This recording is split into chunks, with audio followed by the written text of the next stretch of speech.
Good evening, everybody, and this is Tunde, and I just wanted to make a quick video on just exploring the different kinds of substances and the dopamine index. And I just want to put them in a relative tier list over here, going from S all the way to D.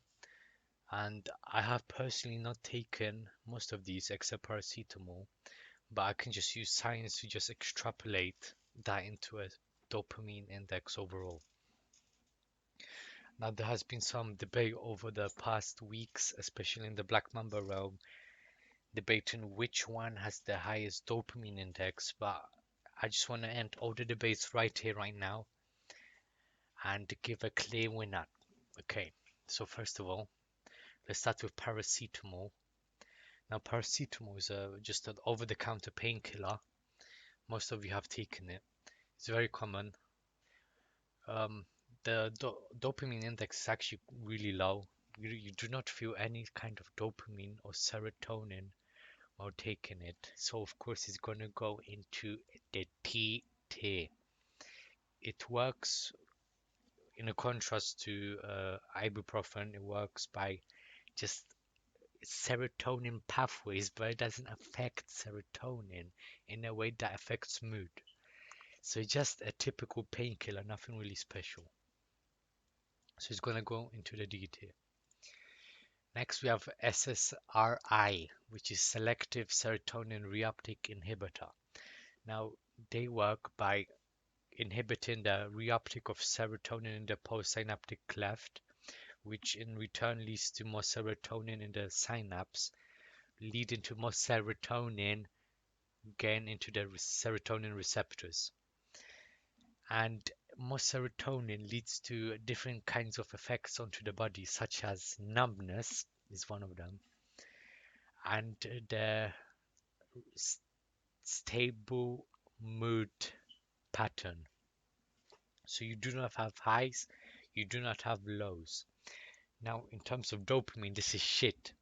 Okay, still better than paracetamol because it does affect dopamine in some way and serotonin. Serotonin is very closely linked to dopamine, so of course they're going to have some correlation in terms of the dopamine index.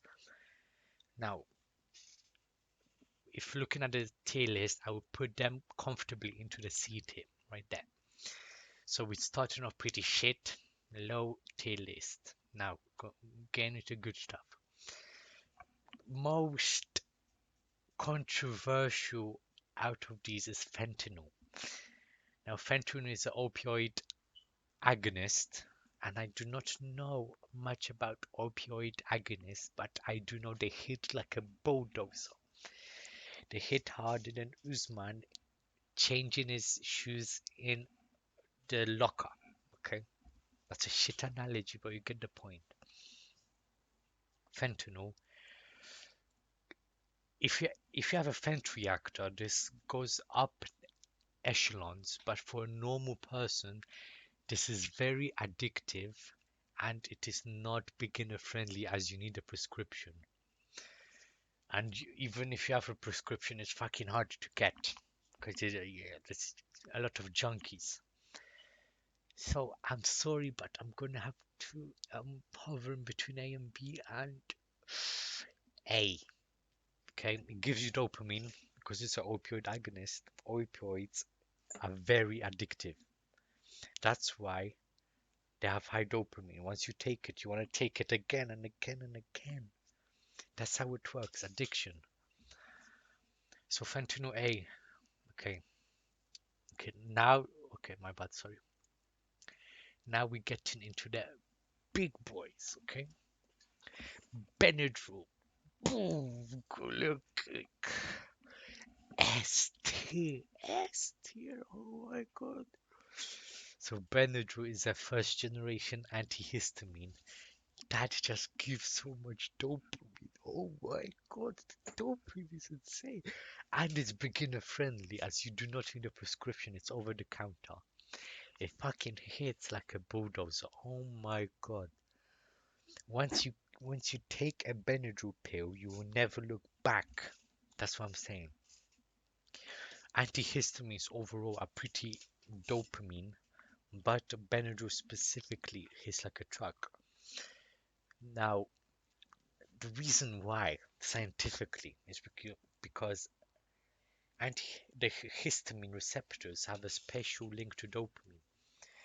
Okay, it's like when you shit yourself, the shitting yourself has a link to the toilet. So they're correlated. So histamine, dopamine linked together.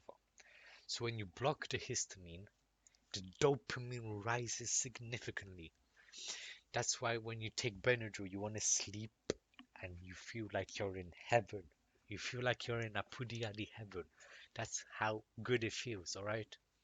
Straight S T, no debate. Black Mambas debated this fucking stupid. S tier all day. S tier all day. There's no debate around Benadryl. I can see the debate between the other ones, but Benadryl clear S tier, okay? I'm glad that we got that out of the way. So now we can move on to the two inorganic substances. More organic, I don't know biology, man. So we have two materials, Mother Nature materials. So first of all is pebbles. S tier. S tier all day. Pebbles. Still not as good as Benadryl, but hit like a truck. Look, imagine this. You smoke a pebble. It feels so good. You wake up in Barbados.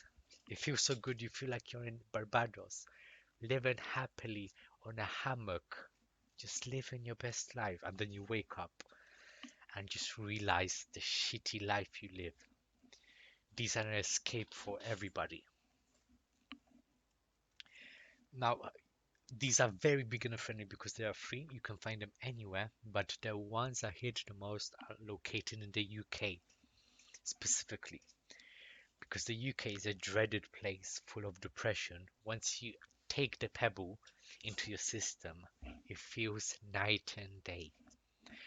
That's why it's very addictive because people want to keep going back and back to that feeling of euphoria.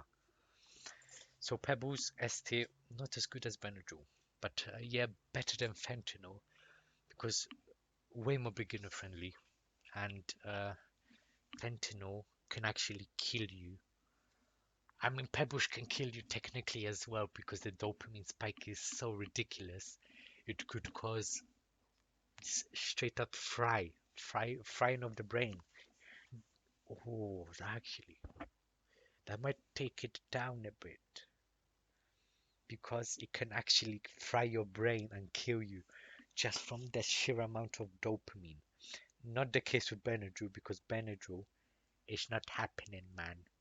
Benadryl is pure goodness in a box. Pebbles might have some side effects, but still, S tier. Maybe A tier, actually. Nah, S tier, come on. Now, the final candidate, most notorious, is the curb. Now, we can already see an empty B space, but this will not be the case for the curb. Now, there are many different kinds of curbs, but we're talking just 90-degree straight curb, your regular. And I will say A tier, more than fentanyl. So we're gonna move these, okay? So the curb, its mechanism of action is by biting it. When you bite the curb, it activates the hippocampus within the brain, and the hippocampus sends a neural signal to the hypothalamus to release dopamine. Just a brief biological process I just mentioned. The hippocampus sends a neural signal to the hypothalamus sends dopamine all over the body. Now, that is just one way that dopamine is spiked from biting the curb, but there's another one actually, and it's called the adrenaline pathway. So when you're about to bite the curb, the adrenaline spikes, and adrenaline is actually a happy hormone, okay? That's when you're going down a roller coaster, you're getting chased by the ops with a ZK, you feel a sense of euphoria. So it has two different kinds of mechanism of actions. You have the adrenaline pathway and the dopamine pathway. Very addictive. Now what I would say is the curb the curb bite has a very short half-life. So the dopamine you get, so with something like Benadryl, the dopamine is maintained throughout the half-life, which is 9 hours. Benadryl has a half-life of around 9 hours, so you're gonna feel dopamine for around 40 hours. Okay, whereas with the curb, the half-life of the curb is approximately 10 minutes. So after 10 minutes, you're not gonna feel dopamine anymore. But I must tell you, within those 10 minutes, it will be brutal. The dopamine spike will be generational. With fentanyl, the dopamine is maintained, but at a lower intensity than the curb. The curb spikes are really high for a short amount of time. Now that could lead to serious addiction. You spiking your dopamine up and down, up and down, up and down.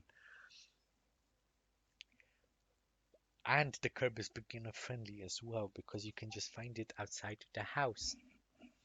Just your local house, or if you're homeless, you just, I don't know, your problem, man. Go to Aldi, buy the curb there. Yeah, so that was the very short, very brief video on the dopamine index. I just wanted to make this to end the generation of debates. For generations to come, there should be no debate about this now. This video will teach black mambas for generations on generations. Okay, goodbye everybody. Solar stinks, as always. Goodbye.